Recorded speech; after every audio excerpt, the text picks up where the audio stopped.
है बच्चों, good morning. पुनः अमित गुरु आरसीसी चैनल में आपका स्वागत है। आज मैं आपको second part height and distance जो त्रिकोणमिति के अंतर्गत आता है उसके आगे का कुछ सवाल बताने जा रहा हूँ।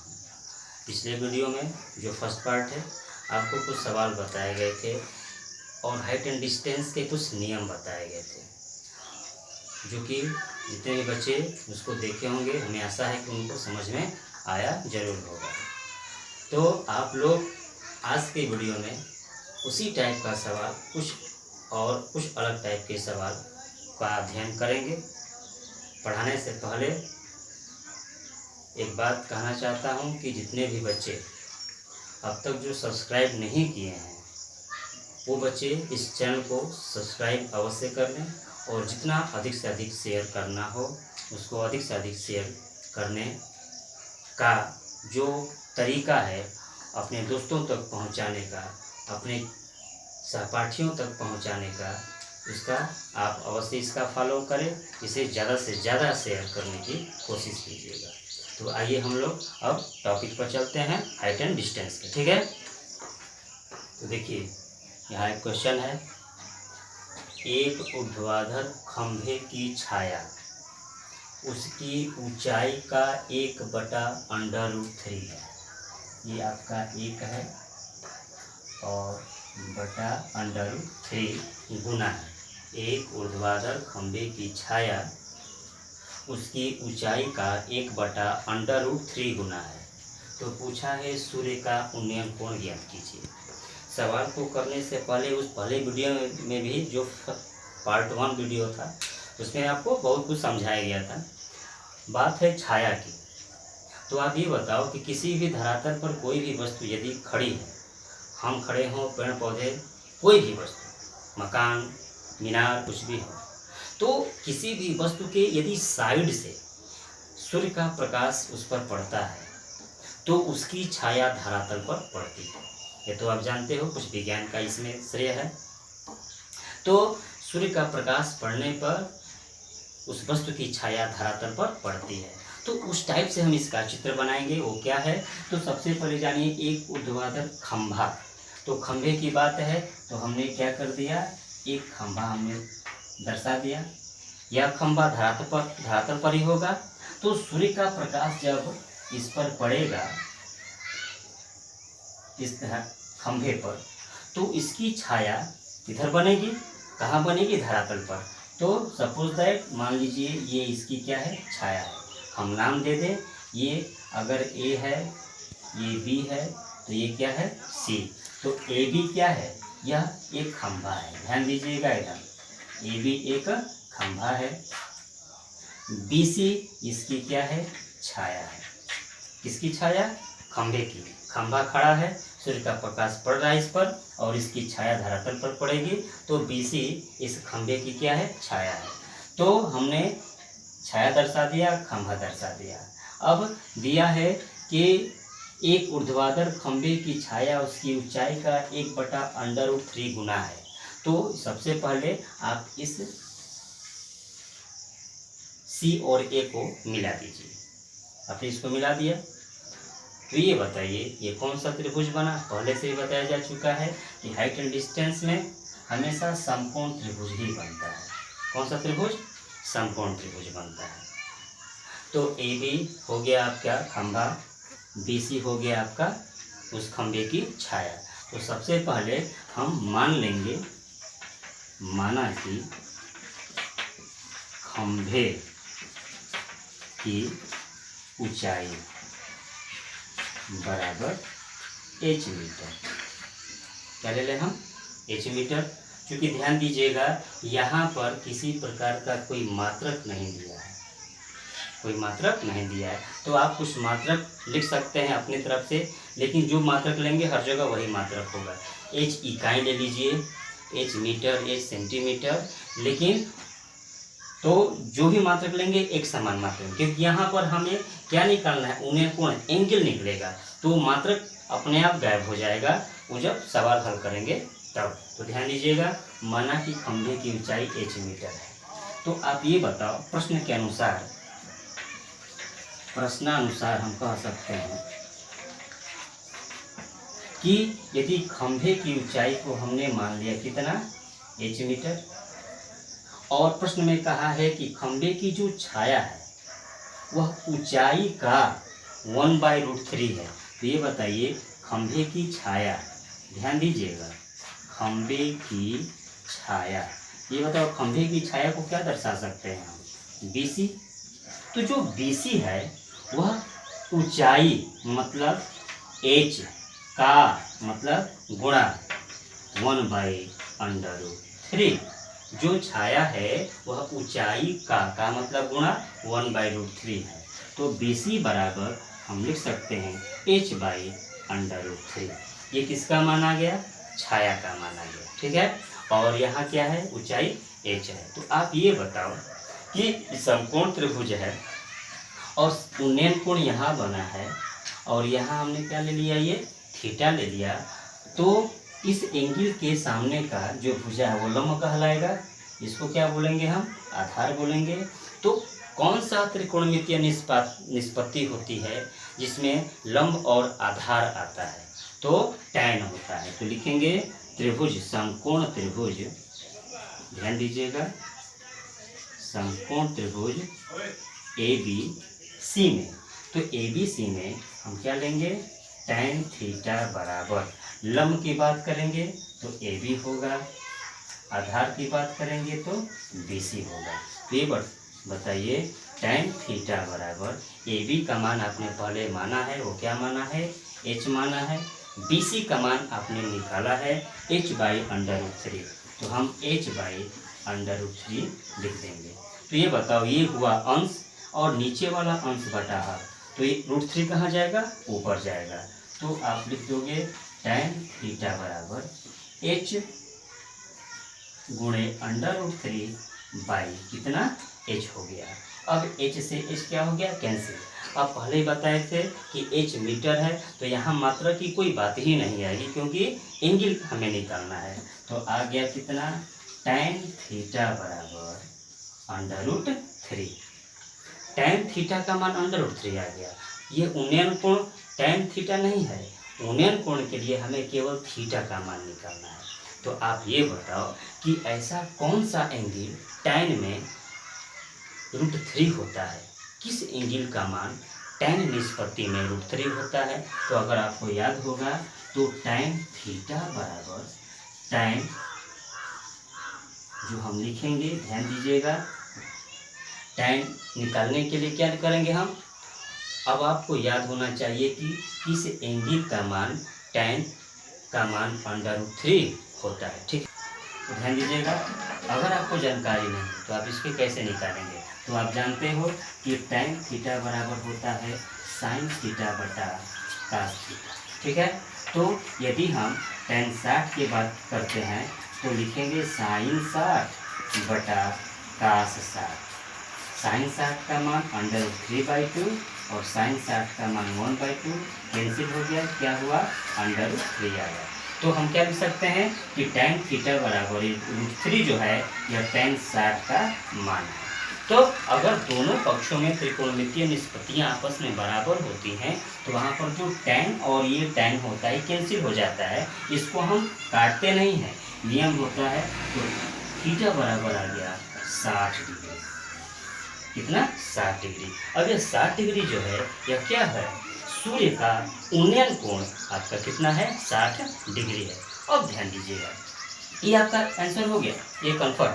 यहाँ पर थोड़ा आपको जानना है आगे के लिए, कहीं भी कोई भी एग्जाम दो, कॉम्पिटिटिव एग्जाम दो या अपना बोर्ड का एग्जाम दो, ये जो tan थीटा बराबर tan 60 होता है, तो इसको हम कैसे, थीटा बराबर 60 सीधे लिख दिए, tan से tan कैंसिल हो जाता है, कोई भी एंगल रहता है लेकिन दोनों पक्षों में सेम एंगल, साइन साइन हो, कास कास हो, tan tan हो, सेक सेक हो, कासे कासेक हो, जो भी हो, तो उसके लिए क्या होता है कि एक इनवर्स का रूप होता है। वो कैसे, यदि tan थीटा बराबर हम tan 60 लिख दिए तो थीटा बराबर इसको लिखते हैं, यह इधर जाता है तो लिखते हैं इसको tan इनवर्स, tan पावर -1 लिखा रहता है, चाहे किसी भी पावर -1, तो उसको इन्वर्स बोलते हैं। तो tan इनवर्स इंटू tan 60। अब इन्वर्स का मतलब होता है व्युत्क्रम। तब ये tan और ये tan एक दूसरे के व्युत्क्रम है, तो ये आपस में क्या हो जाएंगे, कैंसिल हो जाएंगे। तो थीटा बराबर क्या बचेगा, जो एंगल रहेगा, क्योंकि थीटा का मान हमेशा एंगल में ही रहता है, जिस कोण का मान निकालना होता है। तो सूर्य का उन्नयन कोण कितना आ गया, 60 डिग्री। अब इस तरह का सवाल जब भी आएगा, बहुत ही छोटा सवाल है, एक बार इसको देख लेंगे, समझ लेंगे, आप ऐसे सवाल अपने स्वयं कर सकते हैं। आप वीडियो को रोककर इसे आसानी से लिख सकते हैं और इसको समझ सकते हैं। फिर आगे अब सवाल देखिए। अब आइए, अब एक सवाल है, ये बहुत ही महत्वपूर्ण सवाल, बोर्ड परीक्षाओं के लिए ध्यान दीजिएगा। बहुत ही महत्वपूर्ण सवाल दिया है, आंधी के कारण एक वृक्ष का ऊपरी भाग टूटकर क्षैतिज तल पर 60 अंश का कोण बनाता है। वृक्ष का शिखर क्षैतिज तल पर वृक्ष की जड़ से 10 मीटर की दूरी पर मिलता है। टूटने के पहले वृक्ष की ऊंचाई ज्ञात कीजिए। सबसे पहले सवाल को हल करने से पहले आप इस सवाल को बहुत ही ध्यान से पढ़िए, क्योंकि हाइट एंड डिस्टेंस एक ऐसा टॉपिक है, ऐसा पोर्शन है त्रिकोणमिति का, जिसको यदि कोई भी बच्चा यदि ध्यान से नहीं पढ़ेगा तो उसका चित्र सही ढंग से वह नहीं बना पाएगा। और हाइट एंड डिस्टेंस के सवाल का महत्वपूर्ण एक मतलब जो सवाल सही करने का तरीका वही बच्चा कर पाएगा जिसको कंसेप्ट सही से तैयार हो, जो चीज़ कहा है क्वेश्चन में उस टाइप का वो चित्र बनाया। चित्र यदि आपका सही होता है तो सवाल गलत कभी नहीं होगा, क्योंकि जिस चित्र के जो जैसा चित्र बनेगा, जिस हिसाब से सवाल दिया है उसी हिसाब से चित्र बनेगा। और यदि आप चित्र सही से बना लेंगे तो आप तुरंत ही इस सवाल को हल कर पाएंगे। तो आपको मैं 1 मिनट का समय दे रहा हूँ, तो आप इस वीडियो को रोककर आप जरूर स्वयं से चित्र पहले बनाइए, फिर आप मुझसे मिलाइएगा कि आपका जो चित्र है वो सही है कि गलत है। ठीक है, तो आगे देखिए। सबसे पहले दिया है आंधी के कारण। देखिए, बरसात का मौसम है, आंधी तूफान का मौसम है, आप बाग बगीचे में जाते हैं तो आप जो चीज़ दिया है उसको आप आंखों से देखें, बस उसको आप याद करें, उसे आप बस याद करें वो क्या है। तो देखिए, सबसे पहले ये आपका एक पेड़ है, ध्यान दीजिएगा, ए बी, ये आपका क्या है, पेड़ है। ऐसा पेड़ जो पूरी तरह से कहीं टूटा उटा नहीं है, ये ए बी आपका ये क्या है, पेड़। आंधी आ गया। अब ये बताओ कि जो पेड़ है धरातल पर ही है, तो धरातल पर ये आपका धरातल है, ये ए बी आपका एक वृक्ष है, ध्यान दीजिएगा, पूरा ए और बी, ए से लेकर बी तक। आंधी आ गया। आंधी आने के बाद यह वृक्ष सपोज दैट यहाँ से क्या हुआ, टूट गया। यह बिंदु मान लीजिए सी है, बिंदु सी से क्या हुआ, टूट गया, और टूटकर यह धरातल पर क्या हो गया, चला आया। तो मान लीजिए ये आपका धरातल है और यह यहाँ आ जाएगा, तो यह पोर्शन यहाँ आएगा। तो कहाँ से टूटा है, बिंदु सी से, तो बिंदु सी से टूटकर यह बिंदु यहाँ आ गया। तो यहाँ ए है, तो सपोज दैट यहाँ हमने क्या मान लिया, ये डी। आप ए को यहाँ ए लिख सकते हैं, कोई दिक्कत नहीं है। ठीक है, हमने बिंदु डी ले लिया। अब ध्यान दीजिएगा, ये जो सी ए है इसको थोड़ा और हम ऊपर की तरफ बढ़ा दें, यहाँ ए लिख दें, ताकि इसकी और इसकी माप देखने में सेम लगे, वैसे इसको जरूरत नहीं है। ए बी एक वृक्ष है, आंधी आई, बिंदु सी से यह वृक्ष क्या हो गया, टूट गया, और वृक्ष का ऊपरी सिरा धरातल पर आ गया, और यह धरातल पर जहाँ से टूटा है वहाँ से वह एंगल बना रहा है, कितने अंश का, 60 अंश का। कितने अंश का, 60 अंश का। तो ये जो AC है, जितना AC की लंबाई होगी उतना ही डीसी की लंबाई होगी, क्योंकि वही भाग यही भाग जो एसी है वही क्या है, डीसी है, क्योंकि एसी ही टूटकर धरातल पर आया है। तो अब आप ध्यान दीजिएगा, सबसे पहली बात पढ़िए, वृक्ष का शिखर ए क्षैतिज तल पर वृक्ष की जड़ से, ये वृक्ष का जड़ है बी, ठीक है, क्षैतिज तल पर जो ए आया है यहाँ पर, यह कितने मीटर की दूरी पर है, 10 मीटर। कितना मीटर है, 10 मीटर की दूरी पर स्थित है, ठीक है। तो कहा है कि टूटने के पहले वृक्ष की ऊंचाई ज्ञात कीजिए, मतलब इस पूरे AB का मान सवाल में पूछा है। तो AB का मान निकालने हैं हमें, A से B की ऊंचाई पूछा है, B से D का मान ये दिया है 10 मीटर, ठीक है। ये एंगल क्या दिया है, 60 अंश। तो सबसे पहले आप यह ध्यान देंगे कि यहाँ पर कौन सा त्रिभुज बना है। तो यहाँ त्रिभुज बना है BCD। BCD में कहीं इस A की चर्चा नहीं हुई है, क्योंकि A और D एक ही बिंदु है।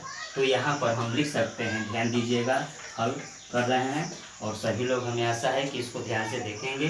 दिया है क्या, सबसे पहले ये हम त्रिभुज जो आपका प्रश्नानुसार आप AC बराबर DC लिख सकते हैं, क्योंकि जो AC की लंबाई है वही किसकी लंबाई है, DC की लंबाई होगी, ठीक है। अब आइए समकोण त्रिभुज, बहुत ही आसान सवाल, बस आपको ध्यान देना है। समकोण त्रिभुज BCD में, तो आप ये बताओ, इस BCD में यदि आप पहले तो इसका नाम माप निकालेंगे BC का, क्योंकि इस वृक्ष का कुछ तो भाग ये है B और C, B से लेकर C तक, तो ये हुआ लंब, ये हुआ आधार। तो सबसे पहले हम क्या लेंगे, tan 60 अंश। तो tan 60 अंश लेंगे तो लिखेंगे BC, क्योंकि ये लंब है, ये क्या है आपका आधार, तो यहाँ लिखेंगे DD। tan 60 का मान हो गया √3। BC का मान हमें निकालना है, BC का मान क्या करना है, निकालना है। DB का मान दिया है कितना, 10। तो आप ये बताओ BC बराबर हो गया 10√3। BC का मान कितना गया, 10√3। अब आप इसको इक्वेशन फर्स्ट देंगे, आपने B से लेकर C तक का मान क्या कर दिया, निकाल दिया। अब आपको निकालना है C से लेकर A तक का मान।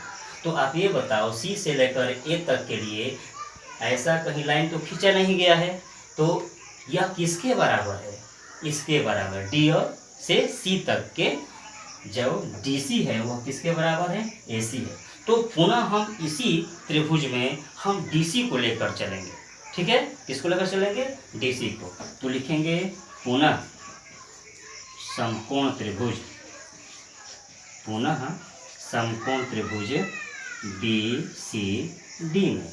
तो यहाँ देखिए, अब आपको किसकी चर्चा करनी है, इस भुजा की। यह भुजा कौन सी भुजा कहलाती है, तो कर्ण कहलाती है। बहुत अच्छा, ये क्या कहलाती है, कर्ण कहलाती है।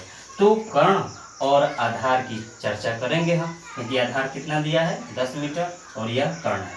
तो ये बताइए, ये जो 10 आधार है ये आपका निकालना है, तो ऐसा कौन सा निष्पत्ति है जिसमें आधार और कर्ण की बात होती है, बताइए आप लोग। बहुत अच्छा, कास होता है। क्या होता है, कास होता है। तो हम कास थीटा की बात करेंगे, तो लिखेंगे कास 60 अंश बराबर, आधार की बात करेंगे तो आधार क्या है, DB। कर्ण की बात करेंगे तो कर्ण क्या है, DC। अब कास 60 का मान क्या होता है, तो कास 60 का मान वही होता है जो sin 30 का मान होता है। तो 1/, कितना हो जाएगा, 2 हो जाएगा। अब ये बताओ DB का मान कितना दिया है, 10 दिया है। DC का मान हमें निकालना है। तो ये बताइए, जो DC है यह तिर्यक गुणा होगा यहाँ पर, तो DC में 1 से गुणा करेंगे DC, और ये 10 गुना कितना हो जाएगा, 20 हो गया। ये बताओ DC किसका माना, DC का मान कितना आ गया, 20 मीटर आ गया। DC किसके बराबर है, चूंकि DC बराबर AC, DC जो DC है वो किसके बराबर है, AC के, अतः AC बराबर क्या हो गया, 20 मीटर। अब आप बहुत ही आसानी से इसको हल कर सकते हैं। अब देखिए ध्यान से, टूटने से पहले, टूटने से पहले वृक्ष की ऊंचाई, टूटने से पहले वृक्ष की ऊंचाई कितनी है, A से लेकर B तक, A से लेकर B तक अर्थात AB। तो ये बताओ AB के जगह पर हम क्या लिख सकते हैं, क्योंकि हमारे पास पूरा AB का, हम सीधे AB का तो वैल्यू निकाले नहीं है, तो AB की जगह पर लिखेंगे हम AC प्लस BC लिख सकते हैं। यदि कोई बड़ा पार्ट हो उसको दो पार्ट में बांटा जाए तो दोनों पार्टों का योगफल उस बड़े पार्ट के क्या हो जाएगा, बराबर हो जाएगा। तो AC प्लस BC कर देंगे। अब आप आसानी से मान पुटअप कर सकते हैं। AC का मान कितना आया है, 20 आया है। BC का मान आप पहले से निकाले हैं, जो समीकरण 1 से है, 10√3, 10√3। अब आइए बीजगणित का कुछ यहाँ नियम।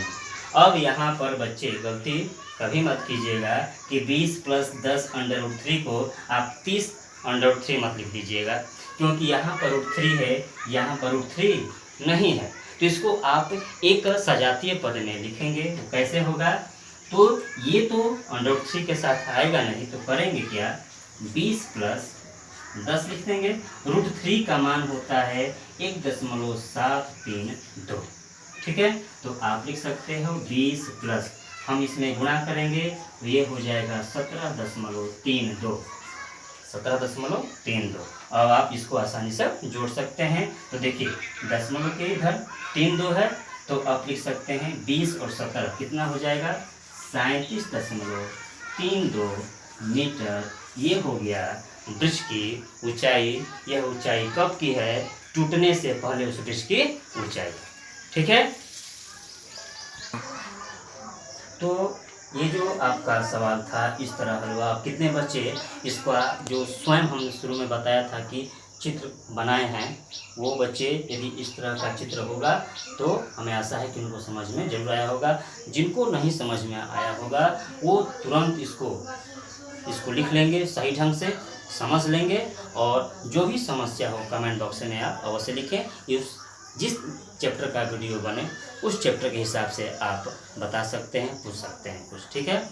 और आप लोग जिस तरह क्वेश्चन बनाए जा रहे हैं बहुत ही महत्वपूर्ण, पूरे सिलेबस ले कुछ ऐसे क्वेश्चन हैं जिसको हम ला रहे हैं आपके पास, उन वैसे क्वेश्चन जो बोर्ड की परीक्षाओं में आने लायक होते हैं। तो आप इतना ध्यान रहे कि आप लोग हर सवाल को, हर वीडियो को पूरी तरह देखने का कोशिश जरूर कीजिएगा, ठीक है बच्चों। और इसी तरह नेक्स्ट वीडियो में भी कुछ महत्वपूर्ण सवाल लाएंगे, और वीडियो जो है रोज़ बन रहा है आपके लिए, और आप इस वीडियो को लाइक करें, शेयर करें, और ज़्यादा से ज़्यादा बच्चों तक, अपने सहपाठियों तक, अपने दोस्तों तक जरूर पहुँचाएं, ठीक है। Best of luck.